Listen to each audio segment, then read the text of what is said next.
A name on a Forbes list. A multi-billion-dollar tech empire built from scratch. A deal just closed that would reshape the future of artificial intelligence.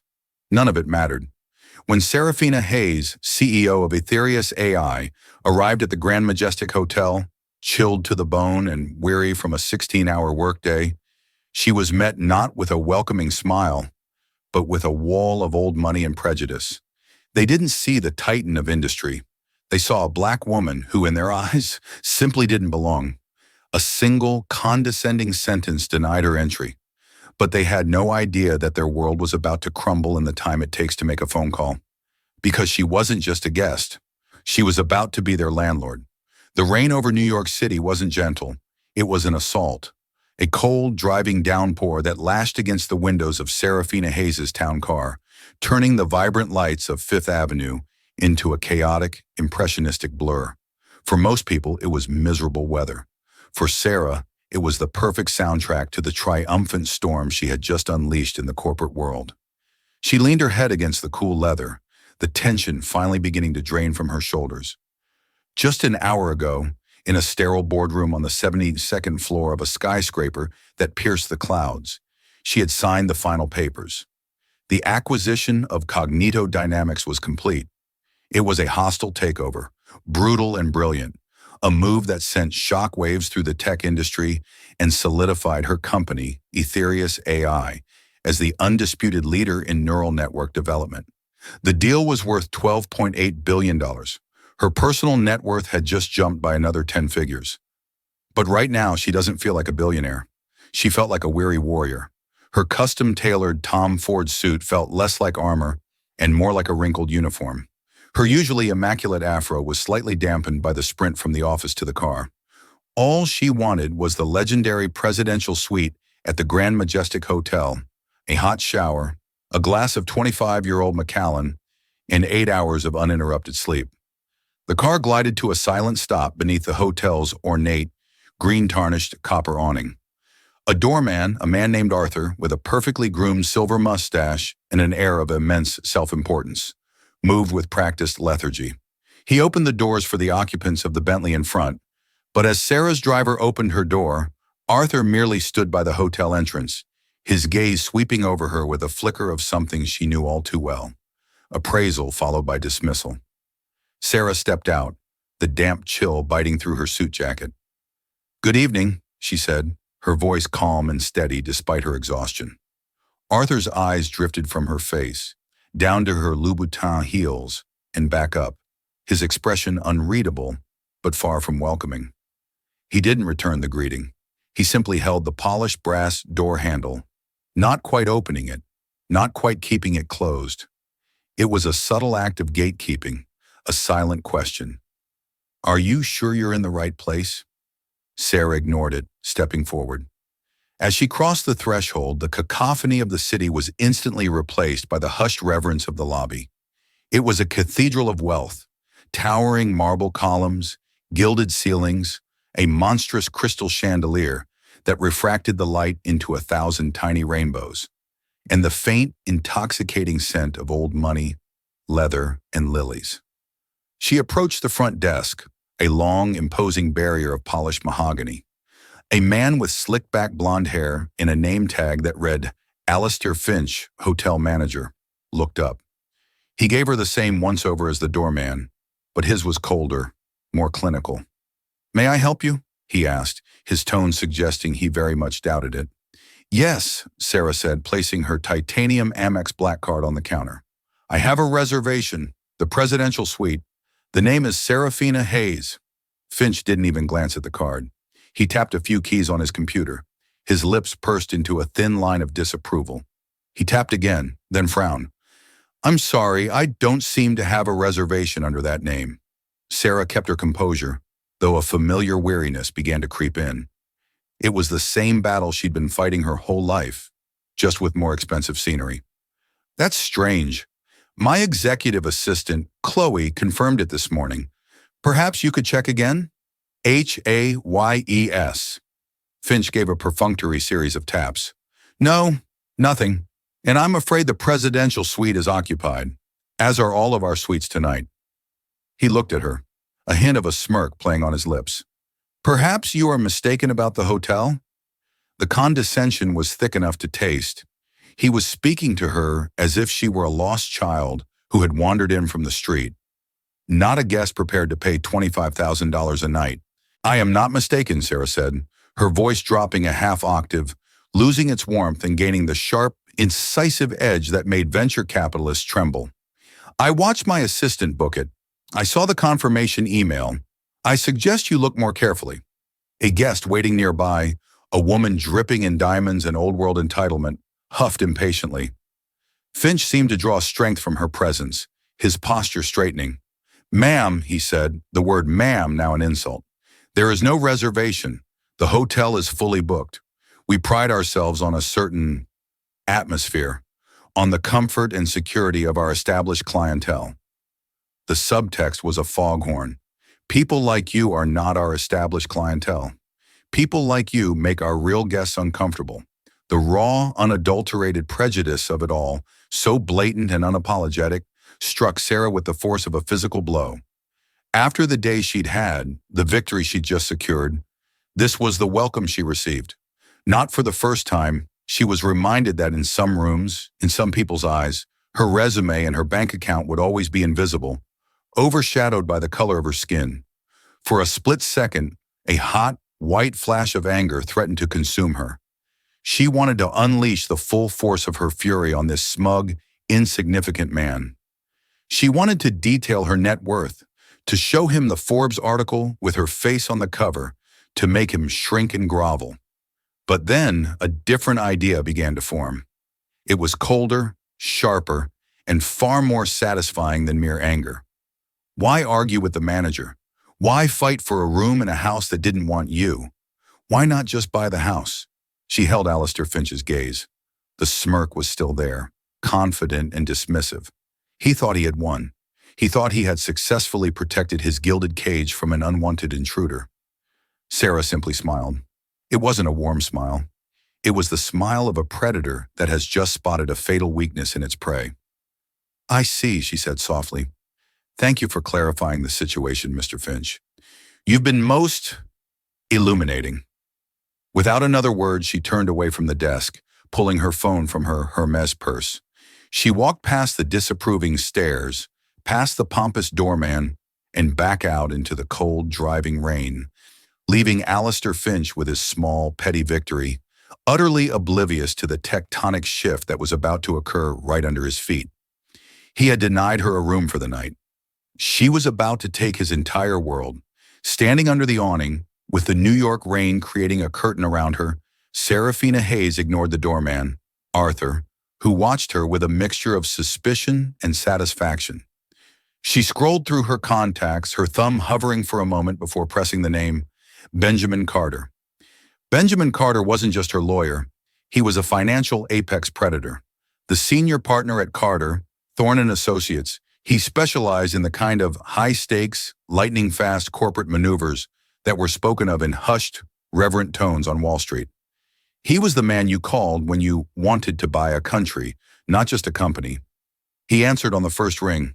Sarah, don't tell me Cognito's board is trying to back out. I'm halfway through a bottle of Pappy Van Winkle in your honor. The deal's done, Ben.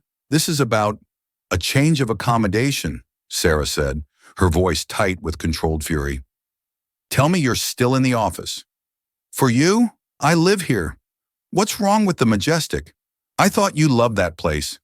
I did too, she said, glancing back through the plate glass doors at Alistair Finch, who was now sharing a chuckle with the diamond-draped woman. They've just informed me that they're fully booked. It seems my reservation was lost and my presence is a threat to the comfort of their established clientele.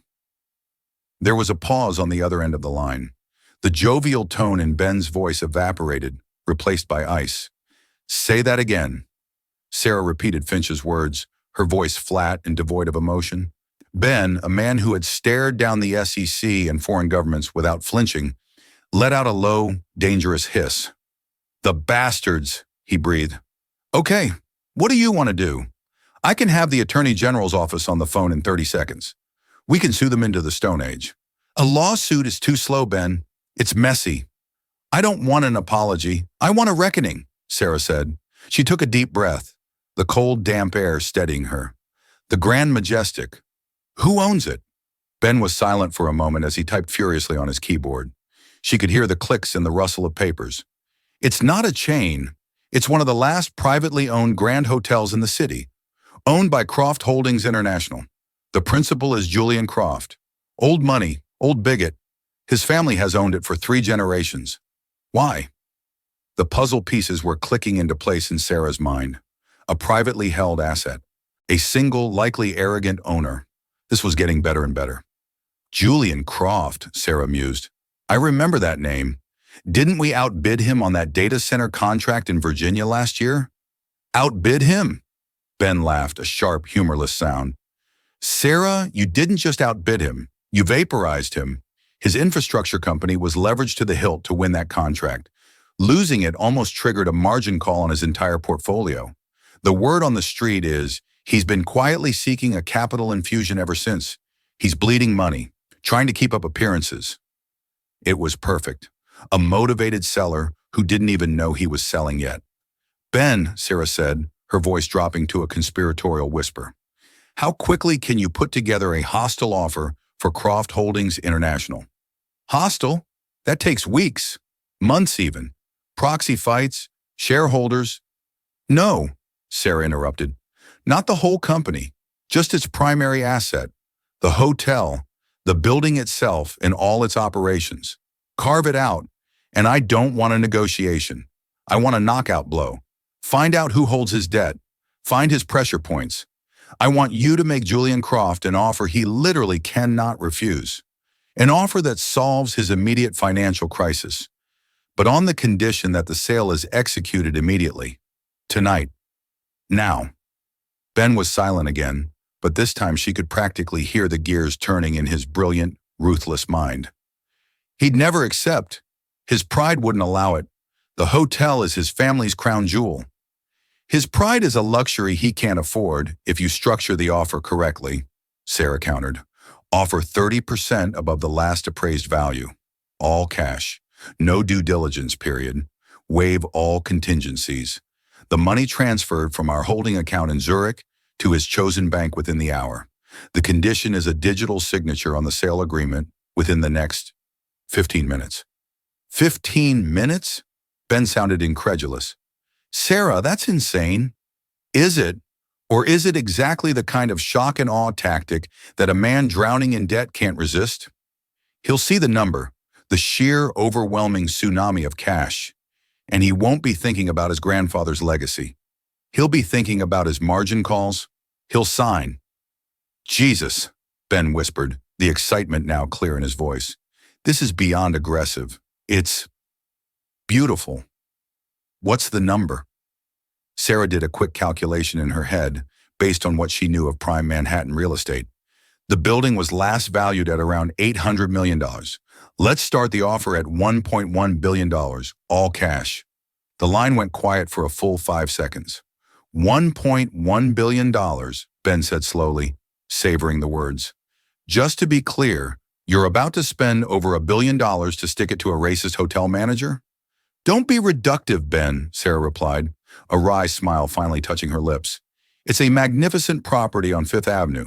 It's a sound investment. I'm also solving a customer service issue in a way that I find creatively satisfying. Think of it as a bonus. I love it, Ben declared, his energy now electric. I already have Croft's financials on my screen. He's leveraged with Valor Equity Group. I know their CEO, Robert Vance. I can get him on the phone. We can structure this as a debt assumption plus a massive cash payout. It'll be irresistible. Give me a few minutes to make the calls. Don't go anywhere. Sarah ended the call and leaned against the cold stone of the building. Her building, or at least it would be soon. The fury had subsided, replaced by a cold, thrilling sense of purpose. This was a language men like Finch and Croft understood.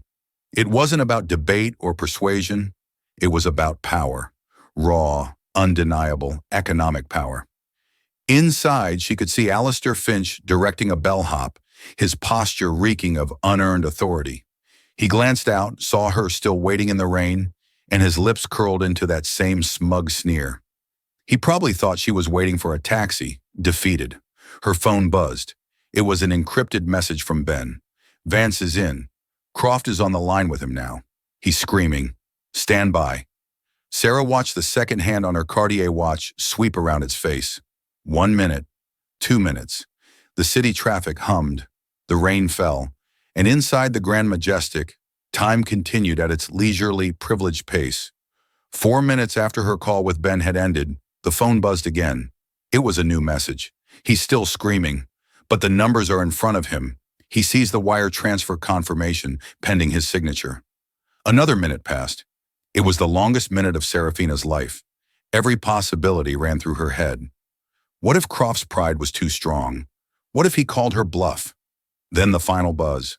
A simple, beautiful message from Ben Carter. Attached was a digitally signed, fully executed PDF. "Welcome to the Grand Majestic, owner. The building is yours, the transfer is complete." Total time elapsed since she walked out the door. 5 minutes and 47 seconds. Sarah took a deep breath, straightened her suit jacket, and pushed her shoulders back. The warrior was back, but she wasn't weary anymore. She was energized. She walked toward the grand brass doors, not as a supplicant asking for a room, but as a queen returning to her castle. This time, Arthur the doorman saw the look in her eyes, and for the first time that night, he seemed uncertain. He pulled the door open before she even reached for it. The atmosphere in the lobby was exactly as she had left it, a hushed sanctuary of opulence. Alistair Finch was still at the front desk, preening over some paperwork. He looked up as she approached, his expression instantly souring. The smugness returned tenfold. "Are you still here?" he asked, his voice laced with exasperation. "I believe I made the situation perfectly clear. We have no availability. We can't help you." Sarah walked right up to the mahogany desk, not stopping until she was directly in front of him. She didn't say a word. She simply placed her phone on the counter and slid it toward him. On the screen was the PDF of the signed sale agreement, the names Croft Holdings International and Aetherius Estates LLC, her private real estate holding company, clearly visible, alongside the staggering purchase price. Finch glanced at the phone with disinterest, then did a double-take. He squinted, leaning closer. His brain seemed to short-circuit as he tried to process the legal jargon. He saw the address of the hotel. He saw Julian Croft's unmistakable digital signature. He saw the words grantor and grantee. The color drained from his face. He looked up at Sarah, his mouth slightly agape. The carefully constructed mask of superiority crumbled, revealing the panicked, insecure man beneath. I don't understand," he stammered. "What is this?" "This," Sarah said, her voice as quiet and as sharp as a shard of ice, "is a sales contract. It confirms my purchase of this building, effective approximately 7 minutes ago. It seems a room became available after all. The owner's suite, in fact. So as my first official act as the new owner of this establishment, allow me to introduce myself.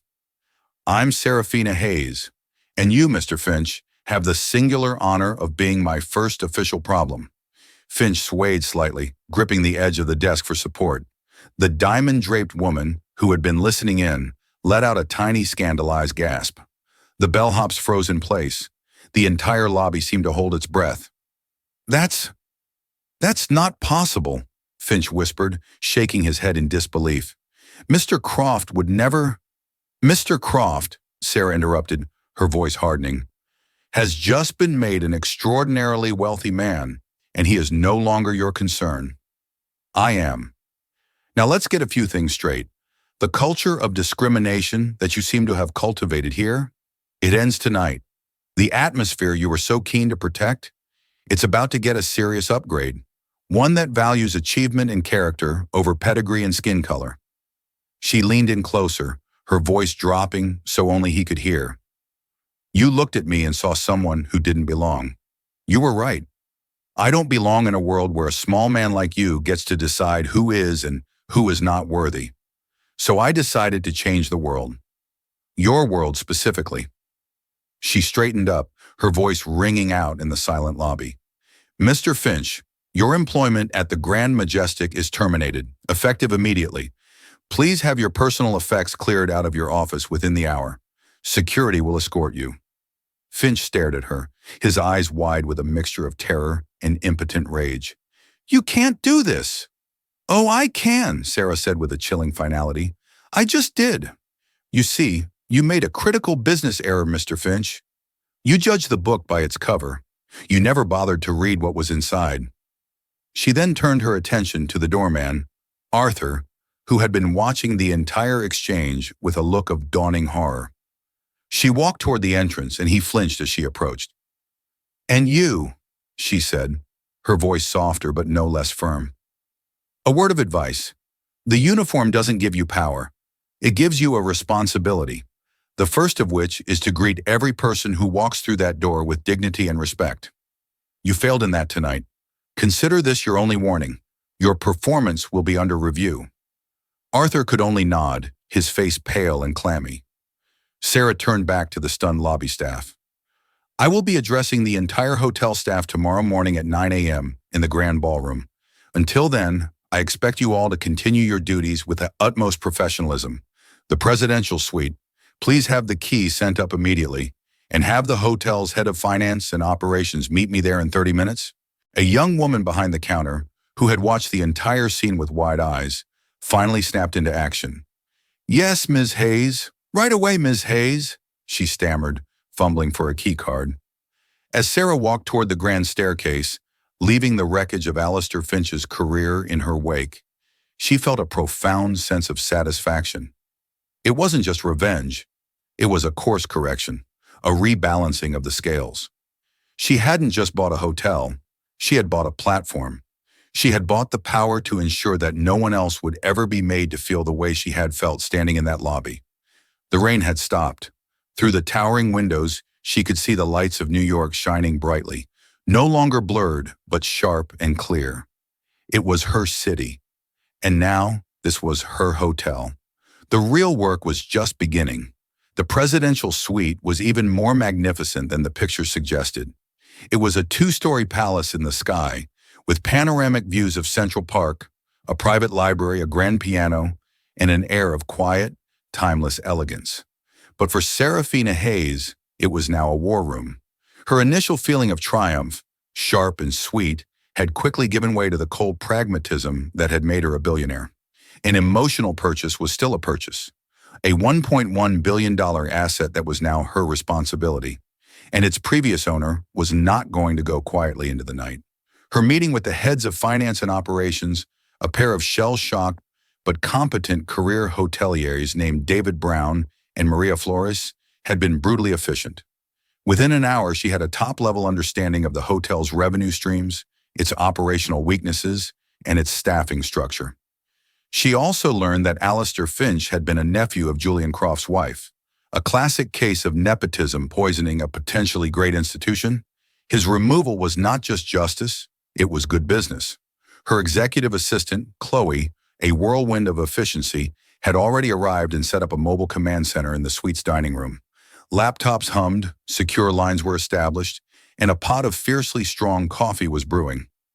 "The media is starting to pick it up," Chloe said, not looking up from her screen. "A financial blogger on Substack got a tip from someone at Valor Equity. He's framing it as a mystery buyer in a shock acquisition. The Wall Street Journal has called twice. They know it's an Ethereum subsidiary. They're asking for a comment." "Tell them we'll be issuing a statement at 10 a.m., Sarah instructed, pacing the room, "and get Ben Carter back on the line." When Ben's voice came through the speakerphone, it was buzzing with energy. "I've been fielding calls for the last hour from every financial journalist on the planet.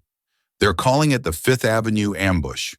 Julian Croft is apparently having a complete meltdown." "What's his play, Ben?" Sarah asked, getting straight to the point. "He's not going to just accept this. A man like that, his entire identity is tied up in that building. He's going to come after me." "You're damn right he is," Ben replied. "Croft is old school. He doesn't fight with spreadsheets. He fights with sledgehammers. He'll go for your reputation. He'll try to paint you as an unstable, impulsive corporate raider. He'll use his connections in the conservative media to spin this. The narrative will be that this new money tech CEO is destroying a beloved New York institution out of spite." Sarah nodded. It was exactly what she expected. "What about legally? Can he challenge the sale?" "Not a chance," Ben scoffed. He signed the agreement. The money is in his account. His lawyers already know it's ironclad. No, this will be a battle of public opinion. And he'll dig for dirt, Sarah. On you, on Aetherius. He'll hire the best private investigators money can buy. He's going to try and find a skeleton in your closet. Let him look, Sarah said, her voice hard. My life is an open book. My company's financials are clean. Everyone thinks their closets are clean until a team of forensic accountants and PIs spends a month trying to find a monster. Ben cautioned. Be ready for anything. And I mean anything. The warning hung in the air long after the call ended. Sarah walked to the window, looking down at the city below. Croft wasn't just a ghost from the hotel's past. He was a very real threat to its future. And hers. The twist came sooner than she expected. At 2 a.m., Chloe burst into the library where Sarah was reviewing the hotel's Q3 financial reports. You need to see this, Chloe said, her face grim. She turned a tablet towards Sarah. It was an article from a notoriously sleazy online tabloid called The Gilded Viper. The headline was explosive. Tech Tycoon's Revenge by. Did Serafina Hayes use insider info to cripple rival before hotel heist? The article, written by a muckraking journalist named Marcus Thorne, was a masterpiece of innuendo and character assassination. It alleged, with quotes from anonymous sources close to Croft Holdings, that Sarah had illegally obtained information about Julian Croft's financial instability. Worse, it suggested that Aetherius AI's victory in the Virginia data center contract, the very deal that had crippled Croft, was the result of corporate espionage. He's not just attacking your reputation, Chloe said. He's attacking the foundation of your company. He's alleging fraud. It was a brilliant, venomous move. It reframed the story entirely. Sarah was no longer the victim of prejudice. She was the calculating aggressor. The story of her being denied entry was conveniently omitted, replaced by this narrative of a predatory corporate shark. Get our PR head and the entire legal team on a conference call. Now, Sarah commanded, her mind racing, and get me everything you can on Marcus Thorne and the Gilded Viper. I want to know who butters his bread. The battle for the Grand Majestic wasn't over. It had just moved from the lobby to the entire world stage. Julian Croft had fired his first major salvo, and it was aimed directly at the heart of her empire. He wasn't just trying to haunt his old hotel. He was trying to burn down hers. And Sarah knew, with a certainty that chilled her to the core, that this was only the beginning. Croft was a wounded animal, and wounded animals were the most dangerous of all. For the next 2 weeks, Serafina Hayes found herself fighting a war on two fronts. By day, she was the hands-on new owner of the Grand Majestic, initiating a top-to-bottom overhaul. She held town halls with the staff, listening to their grievances and ideas. She approved plans for a massive technology upgrade, a renovation of the staff quarters, and a new wage and benefits package that was unprecedented in the hospitality industry. Morale, which had been stagnant for years under Croft's neglectful reign, began to soar. She was transforming the hotel from a relic into a modern marvel of luxury and inclusivity. But by night, she was a general fending off a relentless siege.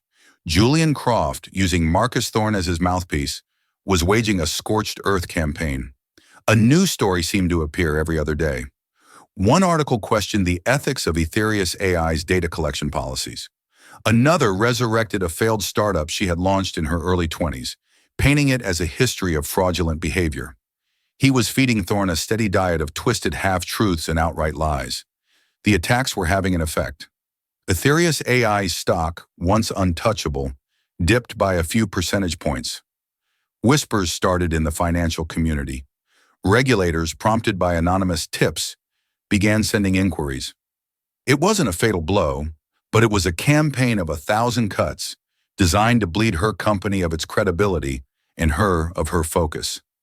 He's smarter than I gave him credit for, Sarah admitted to Ben during one of their late-night strategy calls.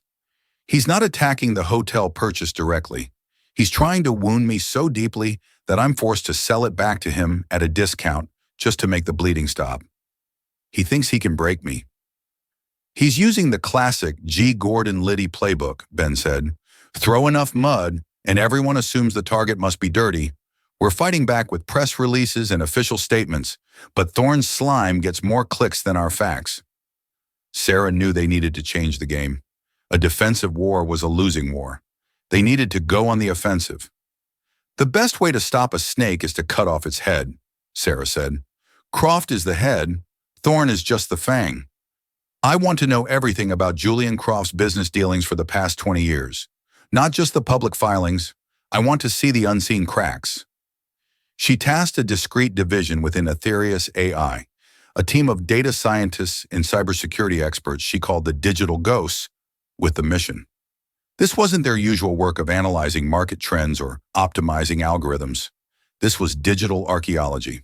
Their job was to sift through the mountains of public records, leaked databases, and financial archives of the internet, looking for patterns and anomalies in Croft's empire. We are not hacking anyone, Sarah instructed the team's leader, a brilliant young woman named Anya Sharma. We are simply better at reading the public library than anyone else. Look at his building permits, his political donations, his offshore shell corporations, his contractors. Somewhere in that mountain of data, he's hiding something. Men like Croft, who believe they are above scrutiny, always get sloppy. For days, the digital ghosts worked in silence. The firestorm in the media raged on. Alistair Finch, the fired manager, even gave an exclusive interview to Marcus Thorne, painting Sarah as an unstable tyrant and himself as a loyal employee trying to protect the hotel's integrity. Then late one Thursday night, Anya called Sarah directly. I think we found something, Anya said, her voice electric with excitement. It's not in his corporate holdings. It's in the hotel itself. Literally in the foundation, Anya explained. While digging through digitized city construction permits from the late 1990s, when Croft oversaw a massive renovation of the Grand Majestic, they found an anomaly.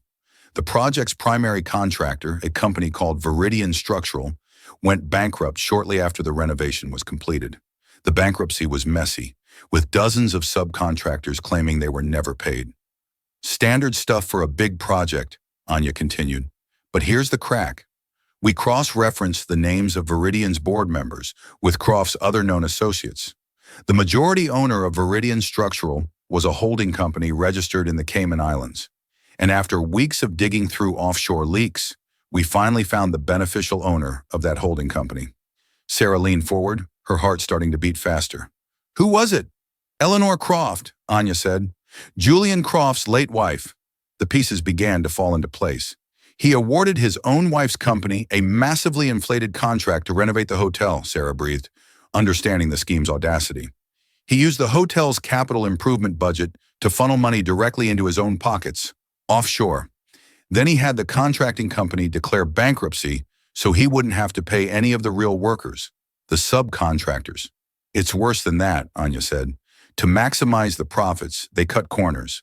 We analyzed the building material specifications in the permit against the invoices we found in the bankruptcy filings. They used a cheaper, substandard grade of steel for the new support beams in the sub-basement. And the lead engineer who signed off on the original plans. He filed a whistleblower complaint a year later, but it was mysteriously withdrawn, and he moved to Costa Rica. We think he paid off. Sarah felt a cold dread wash over her. This wasn't just financial fraud. This was a potential catastrophe.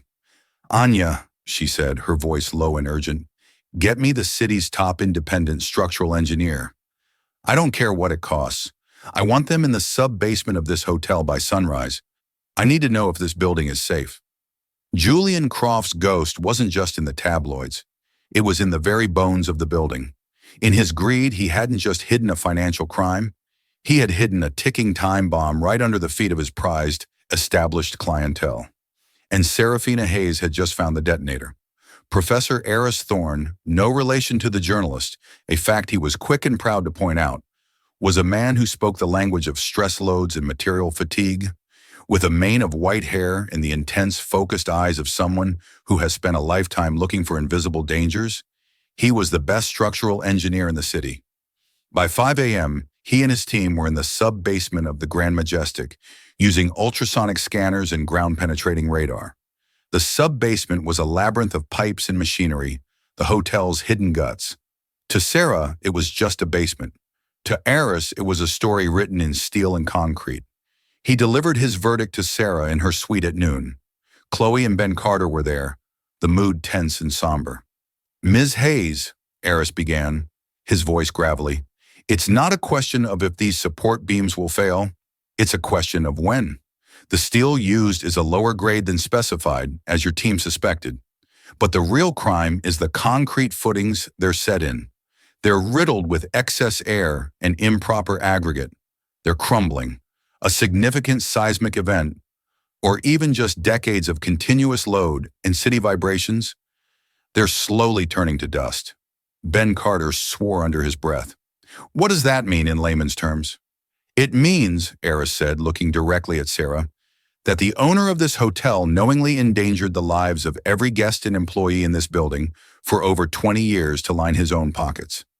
This is not just fraud. This is criminal negligence of the highest order." The room was silent. The full weight of Julian Croft's depravity settled upon them. His smear campaign, his attacks on her integrity, it was all a smokescreen to hide a crime so profound, so monstrous, it was almost unbelievable. Sarah's mind, however, was already moving past the shock and into action. This was the sledgehammer she needed. "Ben," she said, her voice deadly calm, "I want you to draft a letter. Deliver it by hand to the district attorney's office and the New York City Department of Buildings. Attach Anya's data, Professor Thorne's preliminary report, and all the evidence of the offshore accounts. We are officially reporting Julian Croft for massive financial fraud, tax evasion, and reckless endangerment. This will trigger a media apocalypse," Ben warned. "They'll have to evacuate the hotel. The press will swarm this place." "Let them," Sarah said. "We will be the ones controlling the narrative. We will be the ones who discovered the danger. We will be the ones who are moving heaven and earth to make it right." She turned to Chloe. "Draft a press release. We're holding a conference at 3 p.m. today. We are going on the offensive." The plan unfolded with military precision. At 2 p.m., the Department of Buildings, armed with Sarah's report, issued an emergency vacate order for the Grand Majestic. Fire trucks and police cars descended on Fifth Avenue, not for a disaster, but to prevent one. Guests were calmly evacuated, with Sarah's staff already arranging for their transfer to other five-star hotels across the city, with all expenses covered personally by her.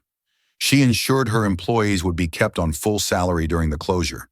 It was an expensive logistical nightmare, but it was a masterclass in crisis management. At 3 p.m., Serafina Hayes stood before a forest of microphones and cameras in the hotel's now empty grand entrance. She was no longer the embattled CEO. She was a civic hero. "Today, my team uncovered a grave danger hidden within the foundations of this historic building," she began, her voice steady and powerful. "A danger created by the previous owner, Julian Croft, who, for financial gain, knowingly compromised the structural integrity of this hotel and endangered thousands of lives for 2 decades.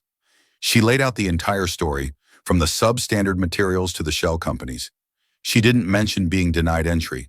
She didn't mention Alistair Finch. She didn't make it about race or revenge. She made it about safety, integrity, and corporate responsibility. She was the one who had spent $1 billion, and in doing so, had accidentally saved the city from a potential tragedy. The story exploded. It was the lead item on every news channel. Marcus Thorne's slanderous articles were instantly rendered irrelevant, laughable in the face of this new reality. He and his publication went silent, their credibility incinerated. Karma, however, was not yet finished with Julian Croft. The district attorney, smelling the highest-profile case of his career, moved with astonishing speed. Before the sun set, federal agents and NYPD officers were at Croft's estate in the Hamptons. They didn't come to ask questions. They came with a warrant for his arrest. News cameras captured the ultimate humiliation. Julian Croft, the patriarch of old New York, the man who believed he was untouchable, was led from his mansion in handcuffs. His face, once smug and powerful, was now ashen and slack with disbelief. He looked like what he was, a common criminal. The final, brutal twist of the knife came from the law itself. Because his fraud was directly tied to real estate and it involved offshore accounts, the authorities were able to use asset forfeiture laws. They didn't just freeze his accounts. They began seizing his properties to help cover the future costs of restitution and the hotel's repairs. The money he had received from Sarah for the sale of the hotel, the $1.1 billion that was supposed to be his salvation, was the first asset to be frozen by the government. He had traded his crown jewel for a fortune he would never be able to touch. He had tried to ruin Serafina Hayes by digging for dirt, and in doing so, had led her straight to the bodies he had buried. His attack on her was the direct cause of his own annihilation. It was hard karma, a perfect, inescapable circle of justice. 1 year is a lifetime in the world of construction, finance, and public opinion. For the building on Fifth Avenue, it was a period of profound metamorphosis. The year began with a media frenzy that dwarfed the initial news of the sale. The story of Julian Croft's monstrous secret, hidden in plain sight, became a citywide obsession. Talk shows debated it, newspapers ran long-form exposés, and engineering students from Columbia and NYU were brought by their professors to stare at the cordoned-off building as a real-world case study in criminal negligence. Serafina Hayes did not hide from the chaos. She commanded it. The project of saving the hotel was more complex than any corporate takeover she had ever orchestrated. It was a delicate dance with the New York City Department of Buildings, a negotiation with furious historical preservation societies who were horrified at the necessary structural changes, and a logistical ballet involving thousands of contractors and artisans. She brought the full power of Ethereus AI to bear, using predictive algorithms to manage the sprawling construction timeline and deploying advanced material scanners to ensure every new beam and rivet was flawless. She was a constant presence on site, swapping her Tom Ford suits for a hard hat and steel-toed boots, earning the respect of the ironworkers and engineers with her sharp questions and encyclopedic grasp of the project's details. When she announced the name change, a predictable wave of outrage erupted from the city's traditionalists. "A desecration of history," one Society columnist wrote. "The Grand Majestic is an institution." Sarah responded not with a press release, but by inviting the columnist for a hard-hat tour of the crumbling sub-basement. She showed him the corroded steel and the concrete that crumbled like stale cake in his hand. "An institution is only as grand as its foundation," she told him, the quote going viral. And this institution's foundation was built on a lie. "We're not erasing history. We're building a future worthy of this address." The criticism quickly faded. Now, a year later, the grand reopening gala for the Ethereus Hotel New York was the physical embodiment of that future. The very air in the lobby felt different, lighter, more vibrant. The oppressive, heavy mahogany had been replaced by pale, sustainably sourced oak and gleaming brushed bronze. Where the monstrous, dust-collecting chandelier once hung, there now floated a breathtaking kinetic sculpture of 1,000 lighted filaments, its form subtly shifting in response to the ambient sound of the room, a piece of living data art powered by an Ethereus algorithm. Living walls of lush green foliage climbed toward the ceiling, purifying the air and bringing a sense of organic calm to the urban opulence. The crowd was a living testament to the new philosophy. Young tech founders with billion-dollar valuations mingled with poets from the Lower East Side. The director of the Metropolitan Museum of Art was in a deep conversation with a teenage robotics champion from the Bronx, whose education was sponsored by Sarah's new foundation. It was a meritocracy of talent and ideas, not a gallery of inherited last names. Ben Carter, looking sharper than ever in a custom tuxedo, found Sarah by the floor-to-ceiling windows overlooking Fifth Avenue. He handed her a glass of champagne. "I saw the final judgment from the Croft asset forfeiture case," he said, his voice low and satisfied. "After paying federal fines and setting up a restitution fund for the defrauded subcontractors from 20 years ago, his family is left with virtually nothing. They had to sell the estate in the Hamptons. His son is now a mid-level manager at a real estate firm in New Jersey. The dynasty is officially over." "Good," Sarah said, her voice devoid of triumph, stating it as a simple fact. Justice had been served. "He built his house on sand. It was always going to wash away." "And you built yours on bedrock, it seems," Ben countered, gesturing to the thriving room. "Speaking of which, there's someone over there who's been waiting to thank you." Sarah followed his gaze and saw Arthur, the former doorman, standing near the new concierge desk. His posture was different now. The old stiff-backed pomposity was gone, replaced by a quiet, confident dignity.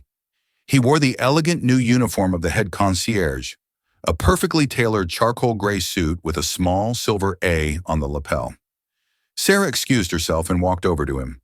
"Arthur," she said warmly, "you look like you were born for this role." He broke into a genuine smile, his eyes crinkling.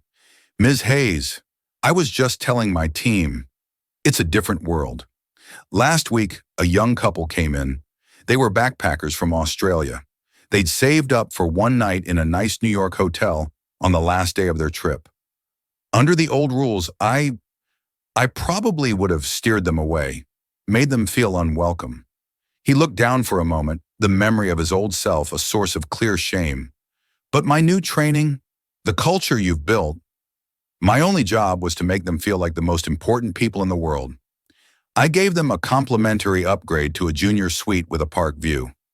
The look on their faces, it was the most satisfying moment of my 20-year career in this building." "That's what this is all about, Arthur," Sarah said, genuinely moved. "Dignity. For everyone who walks through that door, and for everyone who works here." "Thank you, Ms. Hayes," he said, his voice thick with emotion, "for seeing something in me that I didn't see in myself. You didn't just rebuild a hotel.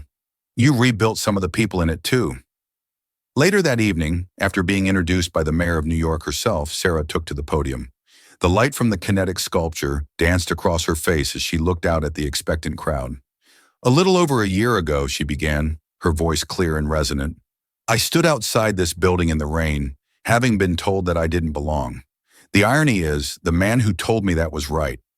I didn't belong in his world, a world where your value is determined by your name, your connections, or the color of your skin. A world where profit is placed above people's safety. A world built on a crumbling foundation." She paused, letting the words sink in. "So I decided to build a new world, right here. The Aetherius is not just a hotel, it's a statement of principles. It rests on three new foundation pillars. First, innovation. We will use technology not as a gimmick, but to create a more seamless, personalized, and wonderful human experience. Second, inclusivity. The only requirement for entry through these doors is the belief that everyone deserves to be treated with respect. Our staff, our guests, our partners, we are a community. And third, integrity. We will be transparent in our business and responsible in our actions. The foundation of this building is now made of reinforced steel, but the foundation of our company is made of trust." She then announced the launch of the Aetherius Foundation, which would be endowed with 10% of the hotel's annual profits to create STEM education and mentorship programs for underprivileged youth across the city's 5 boroughs. "We will not just serve the guests inside this hotel," she concluded, her voice ringing with passion. "We will serve the city that is its home. The old story of this address is over. Tonight we begin writing a new one. Welcome to the Aetherius. Welcome to the future." The applause was a tidal wave, a genuine, heartfelt roar of approval. As it subsided and the party resumed, Sarah found a quiet moment alone. She returned to the window, looking out at the endless river of lights that was New York City. She thought of that cold, angry woman in the rain, and she smiled. She hadn't just gotten a room for the night. She had built a beacon, a place that proved that the best revenge isn't just winning, it's building something better than what came before, on a foundation so strong that no one can ever tear it down again. Serafina Hayes' story isn't just about the ultimate clap back. It's a powerful reminder that the oldest, most stubborn walls of prejudice can be brought down not just with anger, but with brilliance, strategy, and unwavering resolve. Julian Croft and his enablers built their world on a foundation of exclusion, convinced of their own superiority. But what they didn't realize was that their foundation was already rotten from the inside with their own greed and corruption. Karma in this story wasn't a mystical force. It was a simple matter of cause and effect. His attempt to destroy her reputation led her directly to the evidence of his own crimes. He handed her the weapon of his own destruction. If this story of justice, power, and the dawn of a new era resonated with you, please help us share it by hitting that like button. Share this video with someone who needs to see that the game can be changed.